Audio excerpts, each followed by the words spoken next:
Hello everyone, how are you doing? This is MD Tech here with another quick tutorial. In today's tutorial, I'm going to show you guys how to enable or disable the announcement of caller ID on your Samsung Galaxy smartphone. So if you want to read the caller names aloud when they're calling in today's tutorial, I'm going to show you guys how to turn that on or off on your Samsung Galaxy phone. And without further ado, let's go ahead and jump right into it.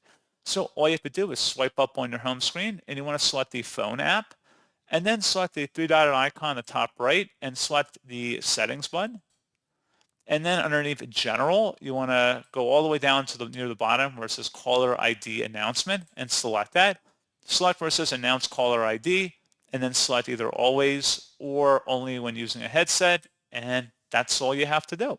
So pretty straightforward process, guys. And as always, thank you for watching. I do hope that I was able to help you out, and I do look forward to catching you all in the next tutorial. Goodbye.